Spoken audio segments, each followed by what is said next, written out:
A cloud gathers. The rain falls and men live.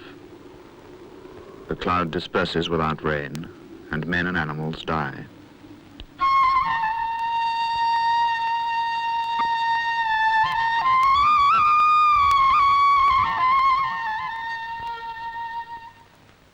In the deserts of southern Arabia, there is no rhythm of the seasons, no rise and fall of sap, but empty wastes where only the changing temperature marks the passage of the years.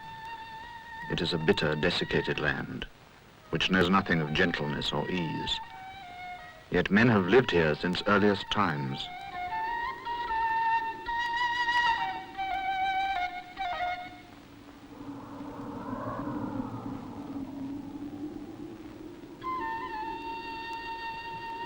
Passing generations have left fire-blackened stones at camping sites, a few faint tracks polished on the gravel plains.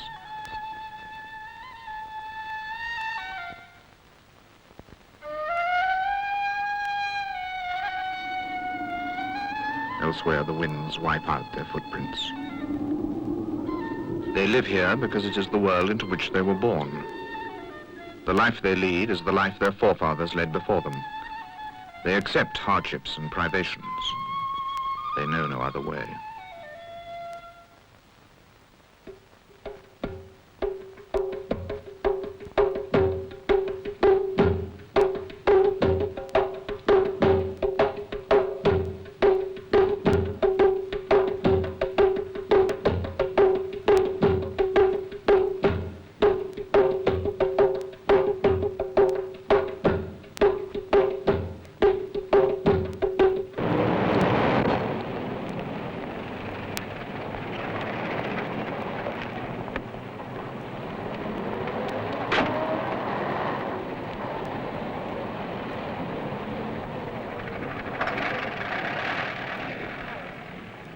Wilfred Thesiger is the last of England's great desert explorers. He follows that peculiarly British tradition established by Burton, Doughty, Lawrence, Bertram Thomas, and St. John Filby. Working alone, he shared for 5 years the life of the Bedou of southern Arabia. In this experience, he was to write one of the finest works of desert literature, Arabian Sands. I tried to write something that wasn't just a travel book. I wanted to explain, or try to explain, what the desert has meant to the Arab, how it has made them what they are.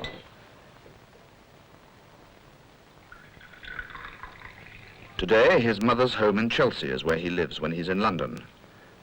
At the age of 56, he's still traveling.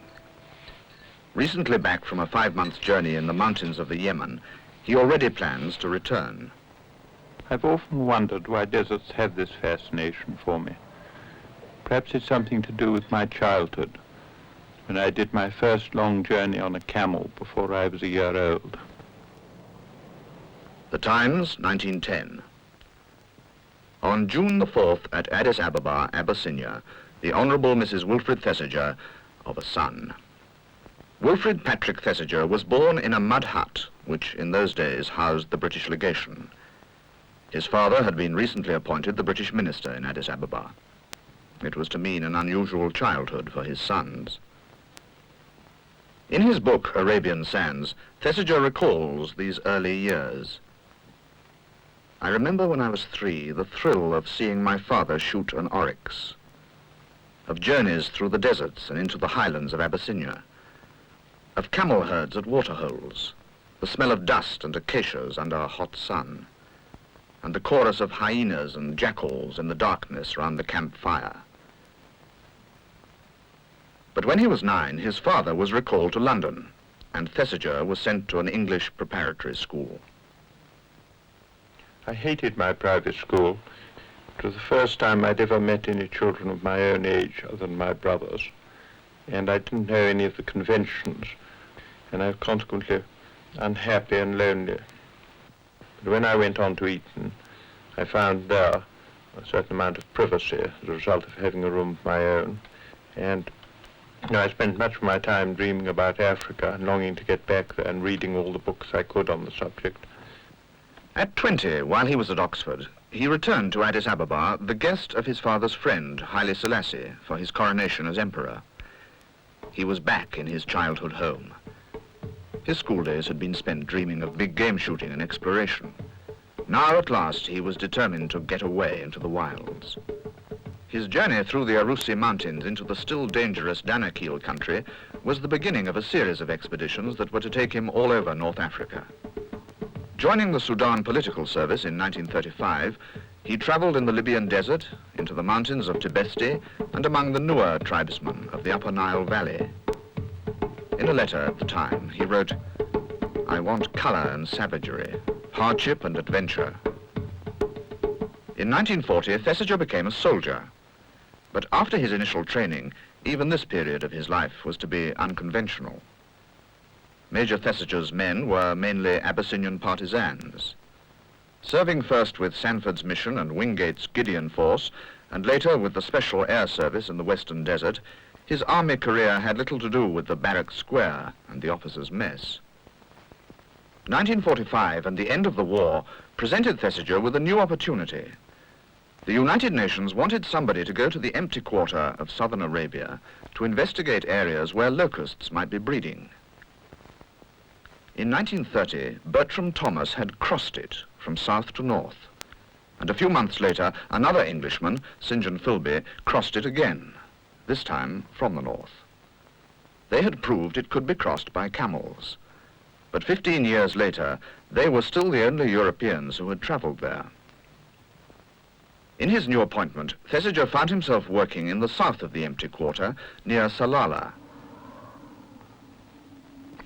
As I traveled round the edges of the empty quarter, I became more and more obsessed with the idea of crossing the sands. I asked the herdsman in the foothills about the Rub Al Khali, the empty quarter. What is he talking about? What does he want? God alone knows. At last, one of them exclaimed, "Oh, he means the sands." And I realized that this was their name for the great desert of southern Arabia.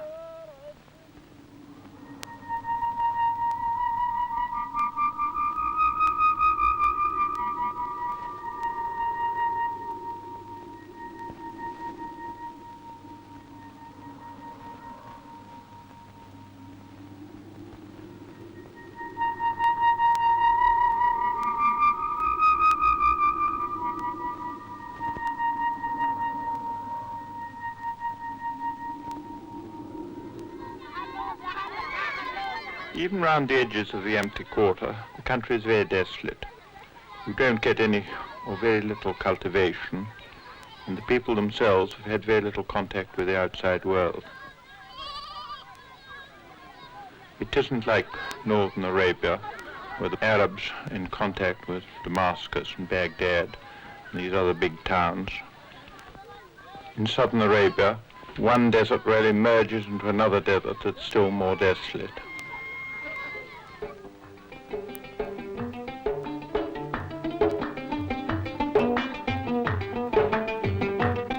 Even in the oases, there's very little cultivation.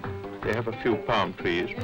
Really, the difference between them and the tribes that live in the empty quarter itself is that they're less nomadic. In consequence of this, I suppose they have more time to relax.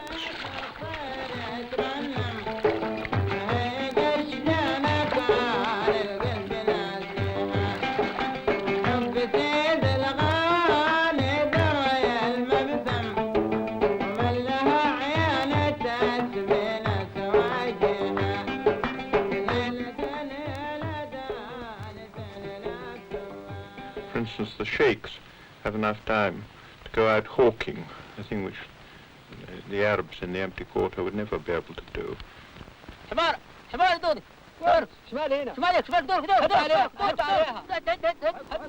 They used peregrines and seika falcons, which they catch in passage in the early winter. They carry them about the whole time on their wrists. And when they sleep at night, they have them on the block beside their heads. And when they're sitting in the sheikh's guest house, and there's a noise and shouting and talking going on the whole time, there are these hawks on their wrists, getting used to it.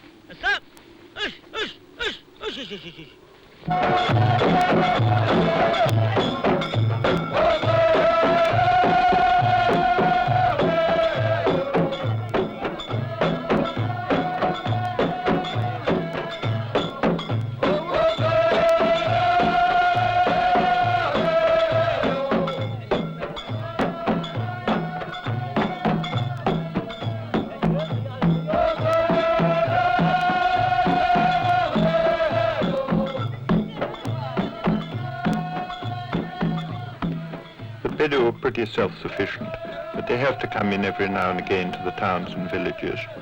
And then there's nothing they enjoy so much as watching a dance at the end of the fast of Ramadan or when there's a wedding. But what they rarely enjoy is when the sheikhs lay on a camel race. But it's camels which dominate the Bedou's life. They're absolutely obsessed by them.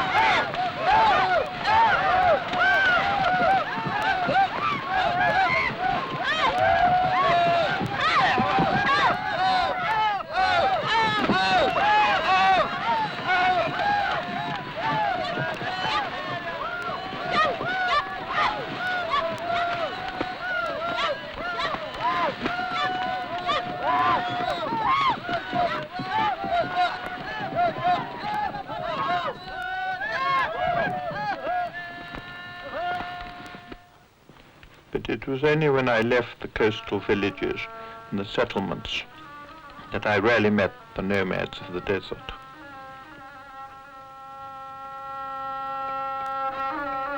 The tribes among whom I traveled were the Rashid and the Awamar, and they moved about in small family groups to go off by themselves into the sands.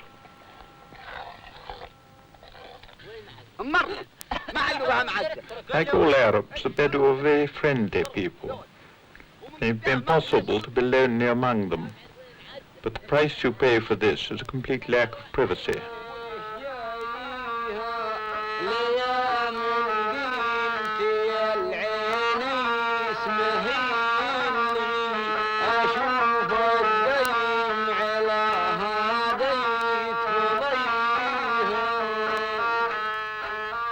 Compared with the women of the towns, the Bedou women have a great deal more freedom. It's obviously impossible to shut a woman up in a tent, or if you're living under a tree.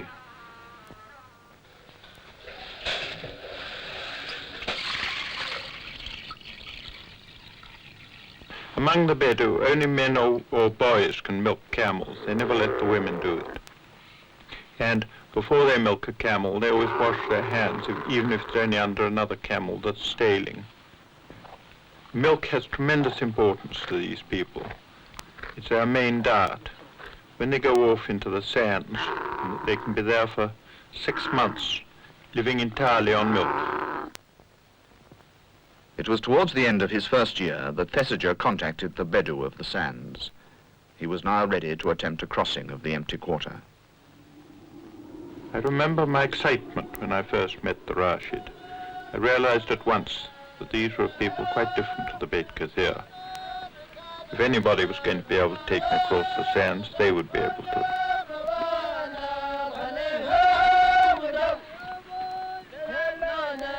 My companions were puzzled by my speech, but this did not stop them from asking questions about the Christians. Did they know God? Did they fast and pray? Were they circumcised? Did they marry like Muslims or just take a woman when they wanted one? How much bride price did they pay? Did they own camels? Were they tribesmen? How did they bury their dead?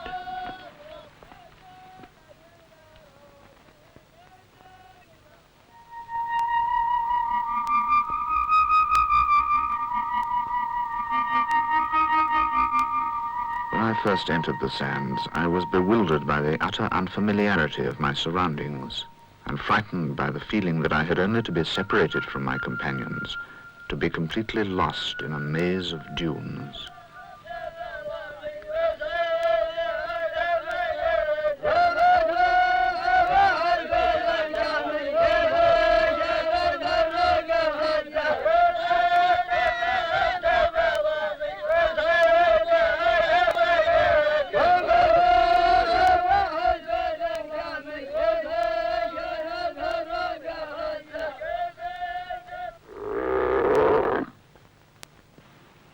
Traveling across the desert, if you come on a stray camel in milk, you have the right to milk it. This is accepted by all the Arabs. Similarly, if one of your party is riding on a bull camel, any encampment you come on has the right to demand that this bull camel should serve the female camels there, with sometimes very exhausting results for the poor old bull camel.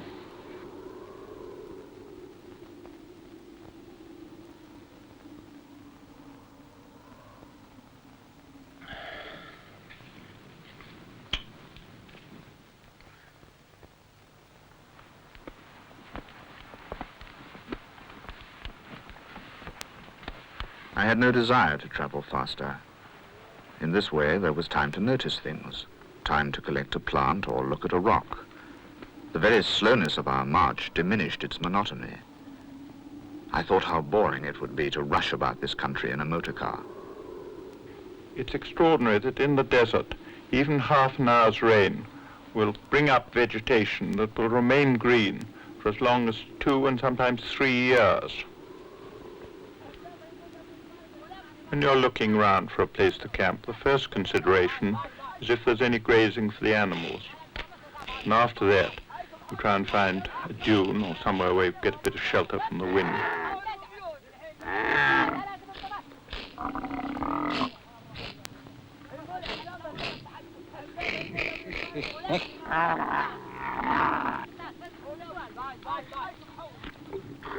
Here I was finding a freedom unobtainable in civilization, a life unhampered by possession, since everything that was not a necessity was an encumbrance.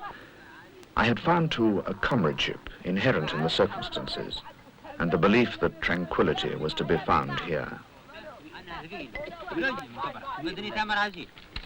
In the sands, you very seldom have any difficulty about firewood, but out on the gravel plains which surround the sands, there's very often very little firewood.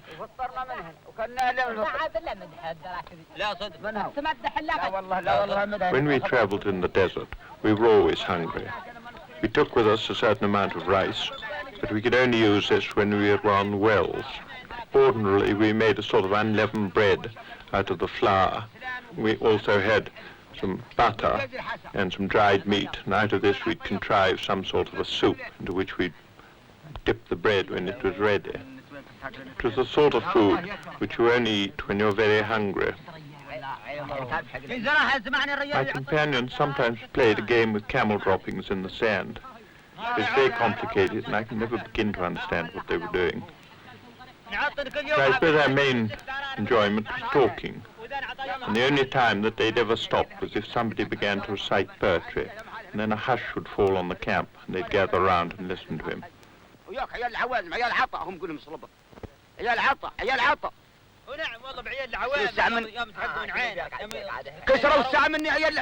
They were very self-sufficient.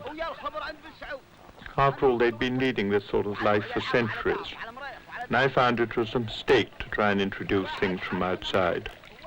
The only thing which they rarely required were the rifles with which they fought. During all the years that I was with these people, I never had any apprehension that they would betray me. It would have been easy enough for them to have murdered me and dumped me in a sand dune and gone off with my possessions. And yet, the idea never crossed my mind. It was inconceivable. You get this intense loyalty to your traveling companions among the Bedou. عيال عطا عيال عطا انها من المشت عيال عطا العوازل خلي اياهم في دارهم هم في دارهم هم في دارهم الحين ان شاء الله نعطي الأيواد حقهم ما نظلمهم نعطيهم الله والضراء نعطيهم الغرب من يجونا هني مرة صوبة يجي كل واحد فرش غير يقول يا لا وكاد انهم ما عينوا معزه هنا كل المعزه في الدار دي انهم عينوا معزه كل دار عينوا فيها معزه كل دار مرة ما عينوا فيها معزه اكسر بالنامي اكسروا ذول. The others still talked around the fire, but I closed my mind to the meaning of their words, content to hear only the murmur of their voices, to watch their outlines sharp against the sky, happily conscious that they were there, and beyond them the camels to which we owed our lives.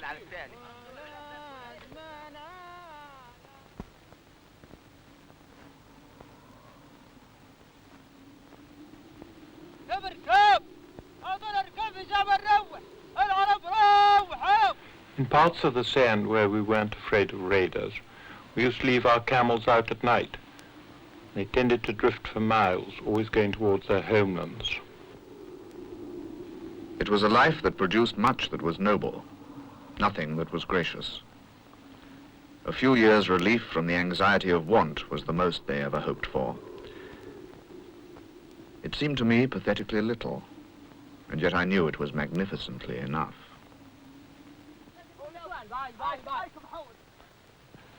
Only the women wear trousers. The men wear loincloths under their long shirts. And at first it isn't easy to keep yourself decently covered. I remember on one occasion, I was sitting in the sands, and a man turned to me in a rather stuffy voice, said, "Your nose." I thought I'd probably got a drip on the end of it. It was only then that I realized he was referring to quite another part of me.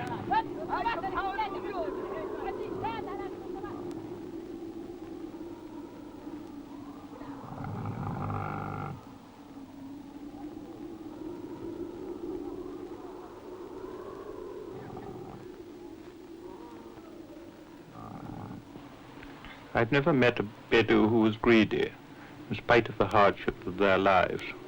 When you've got meat, they always cast lots for it. This isn't because somebody's going to complain that he's been given too little, but because inevitably somebody will say that he's got more than the others. When they've been eating dates, they very often save a little for their camels, and then a man gets up and goes over and feeds it to his camels.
It's incredible the way the Bedou can identify and read tracks. When I was near Mukshin, we were riding along and we saw some marks on the sand. And Sultan, one of the men with me, turned to another and said, "Whose tracks are those?" The man got off, looked at him for a while, crumbled up some camel dung in his hand, climbed back onto his camel and said, "6 Awama, they've come from the north. They've raided the Junaba on the southern sands. They've taken 3 camels. They watered at Salala, and they passed this way 6 days ago." We'd been 17 days without seeing Arabs. We went for another 23. And when eventually we met up with some, we heard the story of this raid, and the only thing we didn't already know was that they'd killed 3 of the Junaba.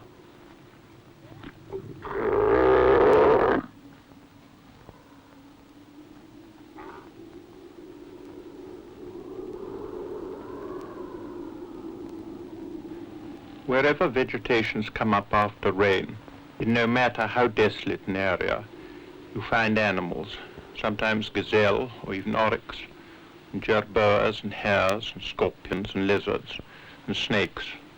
A lot of snakes in the desert. I was always afraid when I went out at night to collect the camels that I might tread on one of them.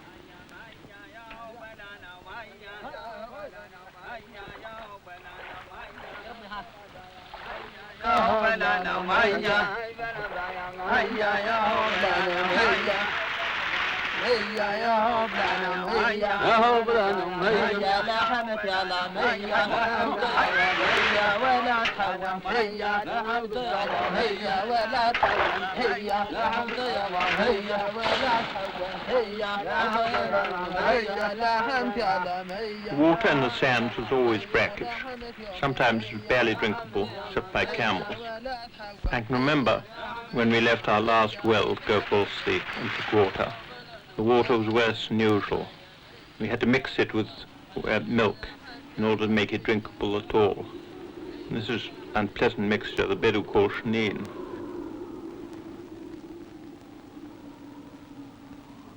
These men were cheerful and full of talk. The grazing was good. The camels, several in milk, would soon be fat. Life by their standards would be easy this year. But I thought of other years, when the exhausted scouts rode back to the wells to speak through blackened, bleeding lips of desolation in the sands, of emptiness, such as I myself had seen on the way back from Ghanim, when the withered plants were gone, and walking skeletons of men and beast sank down to die.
وصفقته تلحقني بيده ولا خليت خذتني اقوم منه شبنتها كذي ما عداش عليها وصاكه كي تبها وطم ني قدرت اقوم منه شبنتها بي جوبك كذي وانا مبين خلاك الحوال عفلعن ابوك ريال الخليفه ابشر انك عثرتك كسبت الحمد لله اشهد على بالربزه العامري انه يسقي بعيرك من طول المده وانك مروح حاطان قاع كبدك ومضروب يمك المغط وعند الريال اللي ما يستاهلون غير علمهم طيب وغان يشتاق منكم المحوشه والعلم وتربع. When we were on the march or sitting around the campfires, my companions used to talk of raiding, and hunting, and of camels and tribal politics. They were a vigorous race with strong passions, and their talk of sex was often vivid and frank, but I never found it obscene. But during our journeys we seldom spoke of sex, for hungry men dream of food, not women, and our bodies were generally too tired to lust.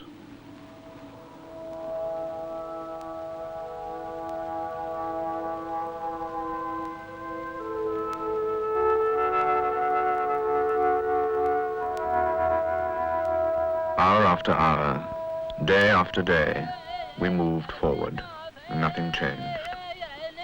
The desert met the empty sky, always the same distance ahead of us. Time and space were one. Round us was a silence in which only the winds played, and a cleanness that was infinitely remote from the world of men.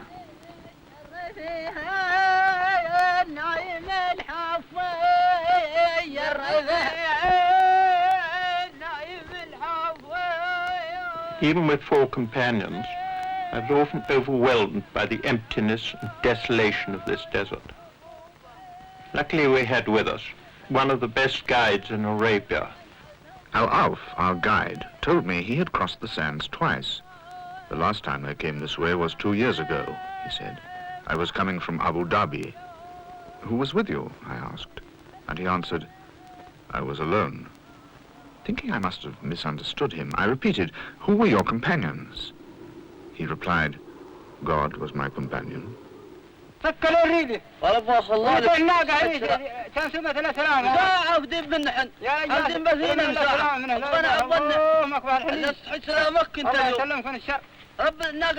a man was bitten by a snake, he either lived or died. There wasn't very much they could do about it.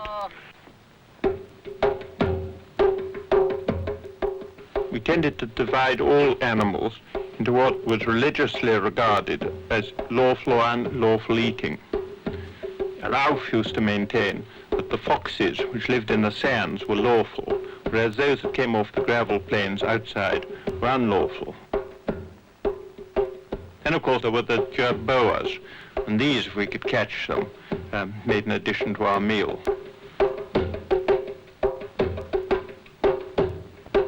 Scorpions, of course, weren't. One night, I got stung twice by one, once in the neck and again in the hands. I put it up instinctively.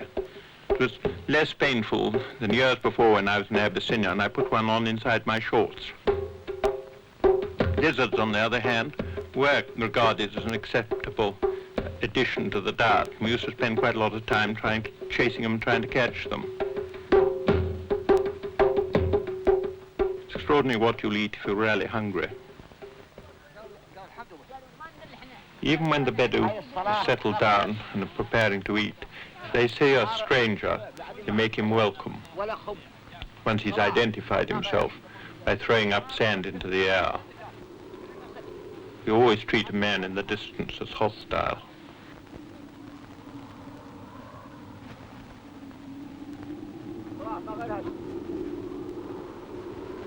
He then comes forward and greets the others with a triple nose kiss, after which he stands back.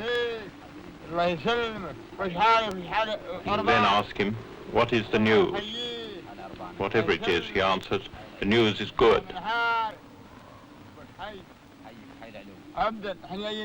You then take him over and sit him down and share your food with him. I remember on one occasion, we'd caught a hare. We had been a month without meat.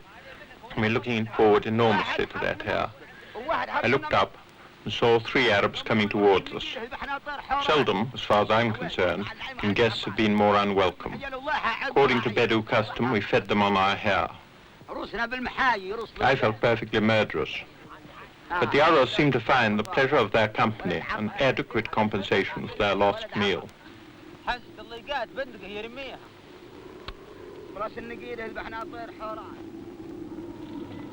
We crouched over the fire as Bin Kabina made coffee.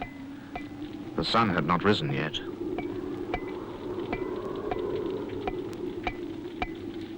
The chill wind whispered among the shadowy dunes and fingered us through our clothes and through the blankets which we wrapped about us.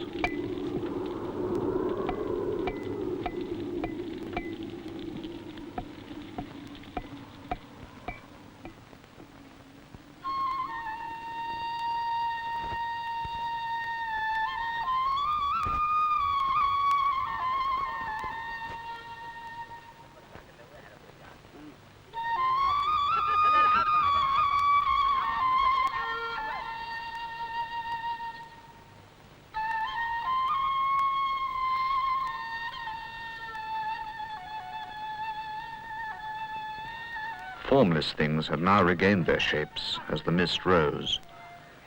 We lingered for a moment more beside the fire. انهم ما عينوا معزه كل المعزه في الدار دينهم عينوا معزه كل دار عينوا بها معزه كل دار دي.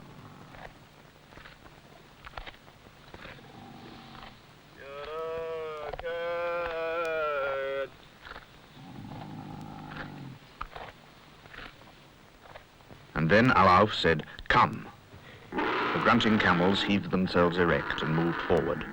The gritty sand was cold as frozen snow.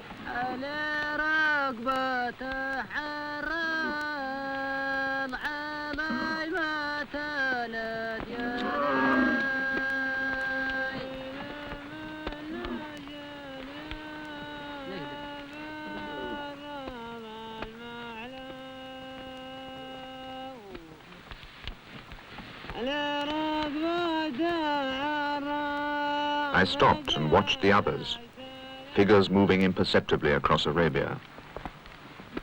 They could go on and on, I thought, until at last they come to Syria or Transjordan, and they would probably not pass a village or even a palm tree. And yet it is as far from here to Damascus as it is from the southern tip of India to the Himalayas. الله أكبر أشهد أن لا إله إلا الله أشهد أن لا إله إلا الله أحلل عنا شريكنا من فرح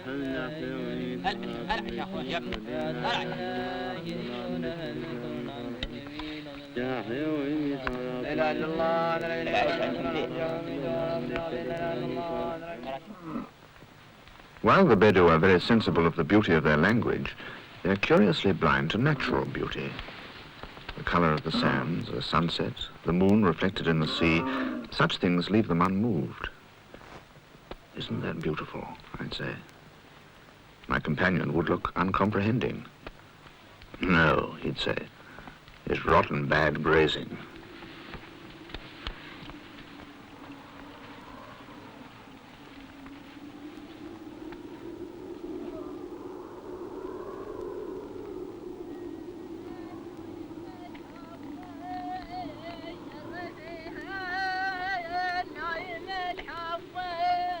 Camels get very attached to their owners.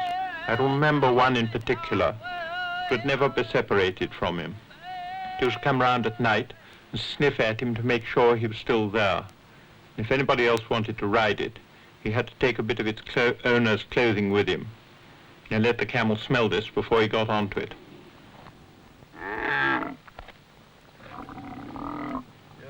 It was very still with the silence we have driven from our world. I was reminded of what I'd often heard the Bedou say. It was only in the desert that a man could find freedom. Yet in the pitiless light of day, we were as insignificant as the beetles I watched laboring across the sands.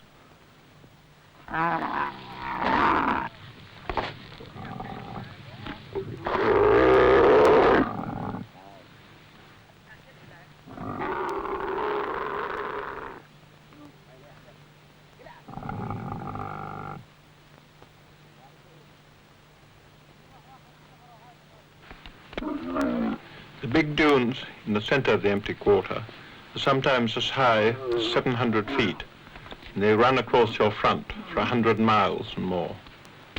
If you are tackling them from the steep side, that's to say the sheltered side, you need a very skillful guide to find your way up them. He has to follow the curves and twists, for most of the face is so steep that it just comes avalanching down as soon as you tread on it. We had practically nothing to eat all this time. I can remember Al-Auf saying once, we shall soon be too weak to get onto our camels. But it wasn't the hunger which worried me most, it was the thirst. We were rationed down to 1 pint of water a day, which we had at sunset. It was bitter, beastly stuff. But all the same, and I used to find myself longing through the day for the drink in the evening. 24 hours is a very long time to go without a drink. We used to start in the morning and conversation died away. We just went on and on, the sun beating down on us until it was time to stop.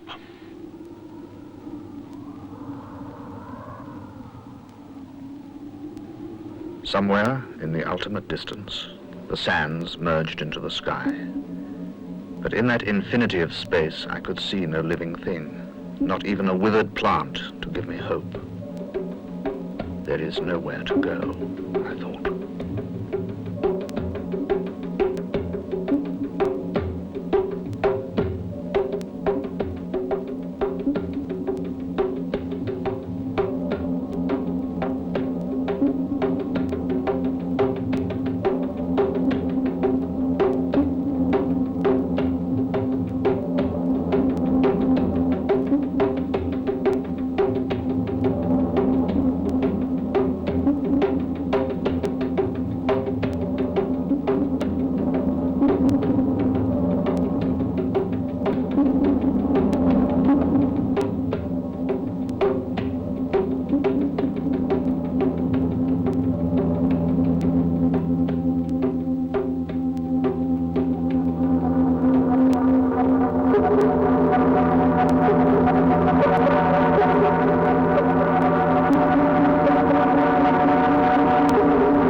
Many people who've traveled in dangerous places have found comradeship among members of their own race.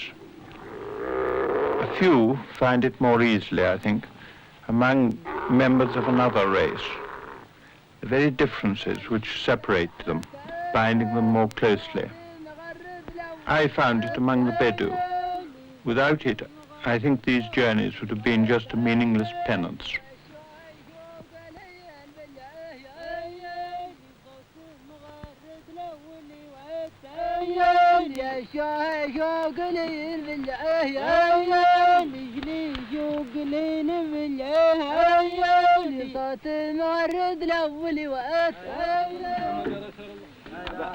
محمد يا رسول الله محمد يا رسول الله لا اله الا الله محمد يا رسول الله لا اله الا الله محمد يا رسول الله محمد يا رسول الله لا اله الا الله لا اله الا الله محمد يا رسول الله لا اله الا الله محمد يا رسول الله لا اله الا الله محمد يا رسول الله محمد يا رسول الله محمد يا رسول الله. To others, my journey would have little importance. It would produce nothing but a rather inaccurate map, which no one was ever likely to use. It was a personal experience, and the reward had been a drink of clean, nearly tasteless water. I was content with that.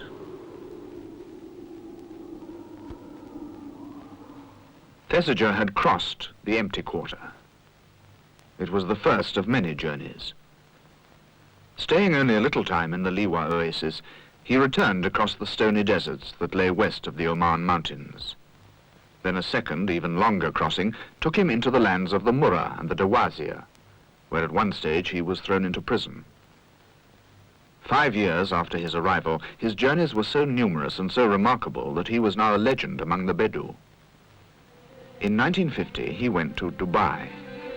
His work for the Locust Research Center was nearly complete.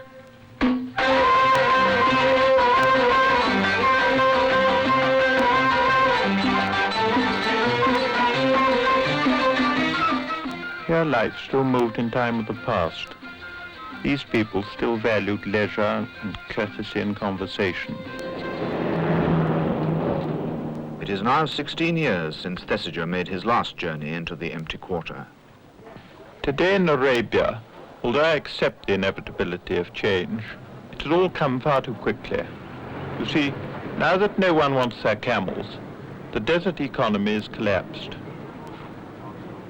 These Bedou, whose courage and skill enabled them to survive in the empty quarter, have to offer their services as unskilled labor.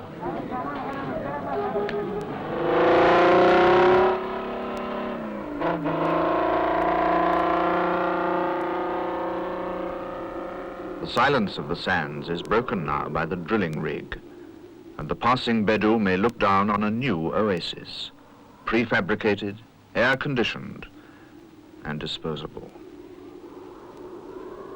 Other people will go to Arabia, but they'll move about in cars and they'll keep in touch with the outside world by wireless. They'll bring back, I'm sure, results that are far more interesting than mine. But they will, I believe, never know the spirit of the land or the greatness of the Arab.